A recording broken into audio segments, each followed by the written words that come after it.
कैसे हैं आप सभी। आशा है कि आप सभी बहुत ही अच्छे होंगे। तो आज मैं आपके सामने लेकर आई हूँ कक्षा 8 का पाठ क्या निराश हुआ जाए, जिसको लिखा है हजारी प्रसाद द्विवेदी जी ने। और यह एक बहुत ही सुंदर रचना है, क्योंकि इसमें हमारे समाज के एक आईने को प्रस्तुत किया गया है, जो कि एक चिंता का विषय भी है। जिसमें बताया गया है कि समाचार पत्रों के माध्यम से किस प्रकार लोग परेशान हो जाते हैं उनकी खबरें पढ़कर, जबकि असलियत में ऐसा 100% नहीं होता। कुछ लोग ईमानदार भी होते हैं। समाचार पत्रों के माध्यम से लगता है कि सब कुछ खत्म हो गया है, जबकि जीवन के मूल्य क्या है हमारे, जो हमारा देश है उसके मूल्य क्या है। जीवन के मूल्य है हमारे ईमानदारी, सच्चाई, दया, विश्वास और विनम्रता। ये हमारे जीवन के मूल्य हैं। हजारी प्रसाद द्विवेदी जी ने जो ये पाठ लिखा है, क्या निराश हुआ जाए, यह एक उनका श्रेष्ठ निबंध है। इस पाठ के द्वारा लेखक देश में उपजी सामाजिक बुराइयों के साथ साथ अच्छाइयों को भी उजागर करने के लिए कहते हैं। वे कहते हैं कि समाचार पत्रों को पढ़कर लगता है कि सच्चाई और ईमानदारी खत्म ही हो गई है। तो आइए पाठ के सार के विषय में जानते हैं, सार पढ़ते हैं। पाठ का सार कुछ इस प्रकार है। इस पाठ में आजकल के समाचार पत्रों में छप रही चोरी, भ्रष्टाचार, हिंसा, बेईमानी आदि की खबरों को पढ़ने से समाज में निराशा का जो वातावरण बन गया है, उससे लेखक बहुत अधिक चिंतित हैं। यद्यपि समाज में अच्छे और बुरे दोनों काम करने वाले लोग हैं, पर हमें अच्छे काम करने वालों से प्रेरणा लेना, आशावादी होना चाहिए और हमें उनसे हमेशा प्रेरणा लेकर आशावादी होना चाहिए।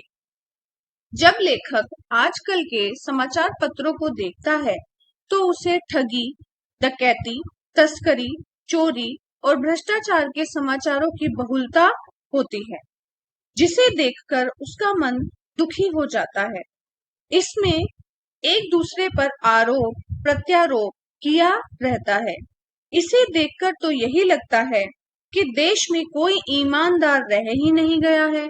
ऐसे में हर व्यक्ति गुणी कम और दोषी अधिक दिखाई देता है। ऊंचे पद पर आसीन व्यक्ति ज्यादा ही दोषी दिखाई देते हैं। दोषों को इतना बढ़ा चढ़ाकर दिखाया जाता है कि उसके सारे गुण छिप जाते हैं। उसके गुणों को बिल्कुल ही छिपा देना एक चिंता का विषय है। लेखक का मानना है कि भारत भूमि पर बड़े बड़े मनीषी पैदा हुए हैं। मानवता हमारा आधार है। यहाँ आर्य और द्रविड़, हिंदू और मुसलमान, यूरोपीय और अन्य संस्कृतियों का मेल हुआ है। यह मानव महासमुद्र कभी सूखा नहीं रहा। यहाँ विभिन्न जातीय रूपी बूंदे मिलकर मानव संसार रूपी महासागर बनाती हैं। इसी के साथ यह भी सही है कि आजकल कुछ इस तरह का वातावरण बना हुआ है कि परिश्रमी और भोले भाले लोग परेशान हैं और फरेब का व्यापार करने वाले उन्नति करते जा रहे हैं। इस माहौल में ईमानदारी, सच्चाई, मेहनत आदि बेबसी बनकर रह गई हैं। इससे जीवन के मानवीय मूल्यों के प्रति लोगों की आस्था विचलित होने लगी है। तो ये पाठ का सार लेखक ने इस प्रकार बताया है कि पाठ पढ़कर हमें ऐसा लगता है, लेकिन इसी से संबंधित वह एक घटना के विषय में जिक्र करते हैं, जिससे हमें पता लगेगा कि ऐसा नहीं है, क्योंकि 100% लोग कभी भी गलत नहीं हो सकते, है ना कुछ उनमें अच्छा जरूर होता है। तो आइए देखते हैं कि वह घटना क्या है। इसी संबंध में एक घटना के बारे में लेखक बताता है कि एक बार टिकट लेते समय उसने टिकट बाबू को 10 की जगह 100 का नोट थमा दिया और जल्दी में गाड़ी में आकर बैठ गया।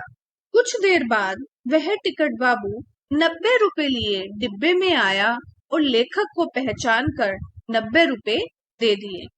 उस समय टिकट बाबू के चेहरे पर संतोष की गरिमा देखते ही बनती थी।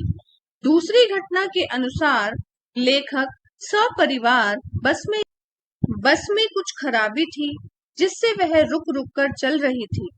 बस गंतव्य से 8 किलोमीटर पहले ही सुनसान जगह पर खड़ी हो गई। बस के कंडक्टर ने एक साइकिल उठाई और चलता बना। संदेह एवं भय के से त्रस्त लोगों ने तरह तरह की बातें शुरू कर दी। कोई 2 दिन पहले यहीं हुई डकैती की बात कहता, तो कोई कुछ और। लेखक सपरिवार था, अर्थात पूरे परिवार के साथ था। बच्चे पानी पानी चिल्ला रहे थे, परंतु वहां पानी उपलब्ध न था। कुछ नौजवानों ने ड्राइवर को पीटने का मन बनाया। ड्राइवर कातर ढंग से लेखक की ओर देखने लगा। लेखक के समझाने पर नौजवानों ने उसे बंधक बना लिया और अलग लेकर चले गए कि यदि बस का कंडक्टर डाकुओं को लेकर आता है तो पहले इस ड्राइवर को ही खत्म कर दिया जाए। इस बीच 1.5-2 घंटे बीत गए। बच्चे भोजन पानी के लिए व्याकुल थे। लेखक की पत्नी अलग परेशान थी। लेखक ने ड्राइवर को पिटने से तो बचा लिया, पर वह भी घबराया हुआ था। तभी लेखक ने देखा कि कंडक्टर बस अड्डे से खाली बस लिए चला आ रहा है। उसने आते ही कहा कि वह बस चलने लायक नहीं थी, अब इस बस पर बैठिए। उसने अपने हाथ लोटे में लाए पानी और थोड़े दूध को लेखक के बच्चों को दिया। सबने उसे धन्यवाद देकर ड्राइवर से माफी मांगी और बस 12 बजे से पहले अपने गंतव्य तक पहुंच गई। यह दूसरा इंसिडेंट था, यानी दूसरी घटना थी जब लेखक ने एक अच्छे आदमी से मुलाकात की, यानी कि वो कंडक्टर जिसके बारे में सभी गलत सोच रहे थे कि वह भाग गया है। तो लेखक ने ये 2 घटनाएं हमें बताई।